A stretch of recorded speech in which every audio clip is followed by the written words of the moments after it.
एक गांव में एक जमींदार रहता था। उसके घर में सिर्फ वो और उसकी पत्नी ही रहते थे। जमींदार दिन भर खेतों में मेहनत करता और उसकी पत्नी पूरे मन से घर का सारा काम संभालती थी। लेकिन एक समस्या थी, दोनों का स्वभाव बहुत गर्म था। छोटी छोटी बातों पर ही उनके बीच कहासुनी हो जाती थी। कई बार तो झगड़े इतने बढ़ जाते कि पत्नी का बनाया हुआ खाना भी बेकार चला जाता। एक दिन जमींदार की पत्नी अपने मायके की रिश्तेदारी में गई। वहां उसकी मुलाकात एक अनुभवी और समझदार बुजुर्ग महिला से हुई।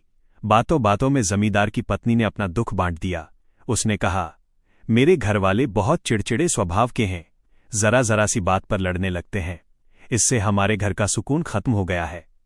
बुजुर्ग महिला मुस्कराई और बोली, बेटी, ये तो हर घर की कहानी है, लेकिन चिंता मत करो, मेरे पास इसका एक अचूक उपाय है। ये कहकर वो अंदर गईं और एक छोटी सी शीशी लेकर आईं।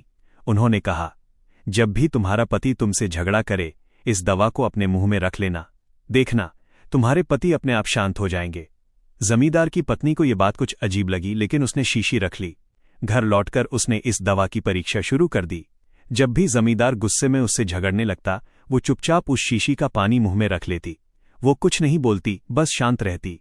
कुछ ही दिनों में उसने महसूस किया कि जमींदार का गुस्सा धीरे धीरे कम होने लगा है। झगड़े घट गए और घर का माहौल पहले से कहीं अधिक शांत हो गया। ये देखकर जमींदार की पत्नी बहुत खुश हुई।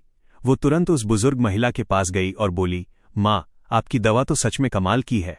कृपया मुझे बता दीजिए कि इसमें क्या क्या मिला है, ताकि मैं इसे घर पर ही बना लिया करूं।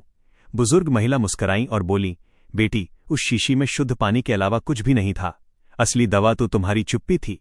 जब तुम पानी मुंह में रख लेती थी तो बोल नहीं पाती थी। तुम्हारी चुप्पी देखकर तुम्हारे पति का गुस्सा अपने आप शांत हो जाता था। यही तो जीवन का सच्चा मंत्र है, एक चुप सौ सुख। उन्होंने आगे कहा, इस दवा को कभी मत भूलना, और जब भी किसी को इसकी जरूरत पड़े, उसे यह सीख जरूर देना। जमींदार की पत्नी ने इस सीख को दिल में बांध लिया और मन ही मन निश्चय किया कि वो अब झगड़े की जगह समझदारी से काम लेगी। वो प्रसन्न मन से अपने घर लौट आई और उसका घर फिर से सुख शांति का स्थान बन गया। सीख, कभी कभी चुप रहना ही सबसे बड़ी समझदारी होती है। शब्दों से नहीं, संयम से रिश्ते बचते हैं।